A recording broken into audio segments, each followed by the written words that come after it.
লোকসভা নিৰ্বাচনৰ ভোট গ্ৰহণৰ প্ৰাক্ষণত দলগাঁও বিপিএফত খহনীয়া আৰম্ভ।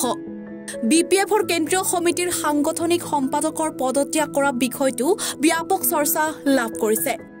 উল্লেখ্য যে দলগাঁৱৰ পৰা দুবাৰকৈ বিধায়ক হিচাপে নিৰ্বাচনত অৱতীৰ্ণ হোৱা প্ৰাৰ্থী তথা বিপিএফৰ কেন্দ্ৰীয় সমিতিৰ সাংগঠনিক সম্পাদক দিলৱাৰ হুছেইন দল ত্যাগ কৰি আনুষ্ঠানিকভাৱে কংগ্ৰেছত যোগদান কৰে।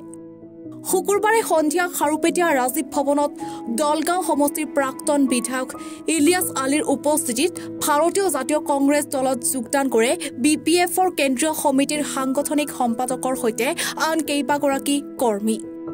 বিপিএফত পুৰণি কৰ্মীক গুৰুত্ব নিদি AIUDFৰ কথাত উঠা বহা কৰাৰ গুৰুতৰ অভিযোগ উত্থাপন কৰি পদত্যাগ কৰে নেতাগৰাকীয়ে। দৰং ওদালগুৰি সমষ্টিৰ বিপিএফৰ প্ৰাৰ্থী দুৰ্গাদাস বৰৰ নিৰ্বাচনৰ দায়িত্বত দলগাঁও সমষ্টিৰ বিধায়ক মজিবুৰ ৰহমানক দিয়া বুলি দলে অৱগত কৰাত পদত্যাগ কৰে বুলি মন্তব্য কৰে।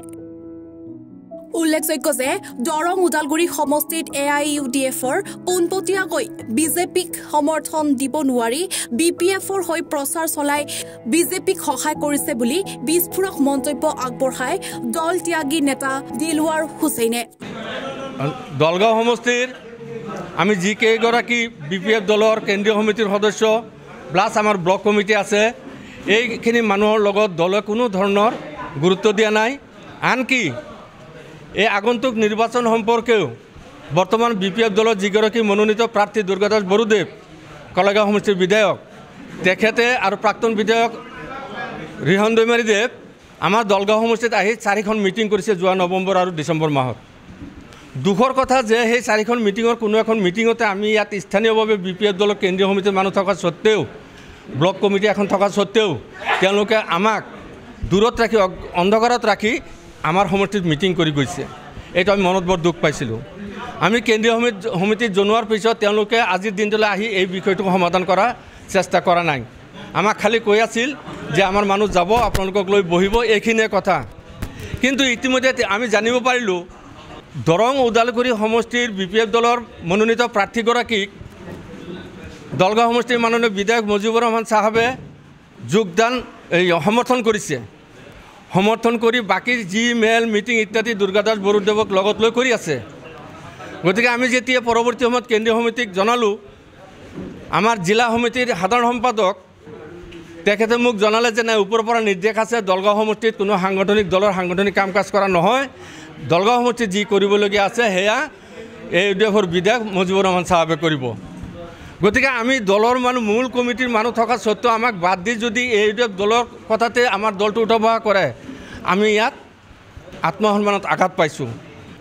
যোৱাকালিলৈ আমাৰ দৰং জিলাৰ 5গৰাকী CWC মেম্বাৰ, চেণ্ট্ৰেল কমিটিৰ এক্সিকিউটিভ মেম্বাৰ, দৰং জিলা সমিতিৰ বিপিএফৰ সাধাৰণ সম্পাদক জ্যোতিপ্ৰসাদ শৰ্মা আৰু মই, এইকেইজন আমি ইতিমধ্যে এই দল ত্যাগ কৰিছোঁ।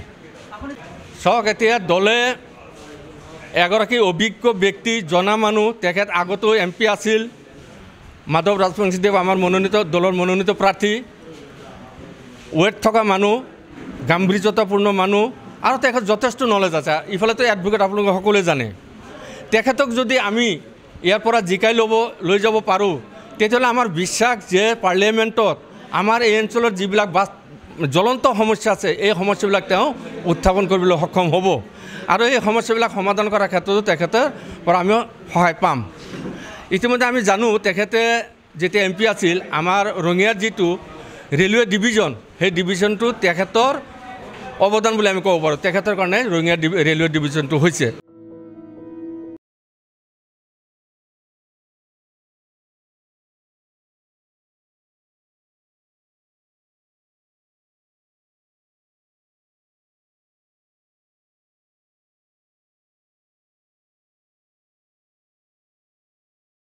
Join BSc Nursing and GNM at St. Martha Institute of Nursing, Guwahati under SM Group of Institutions.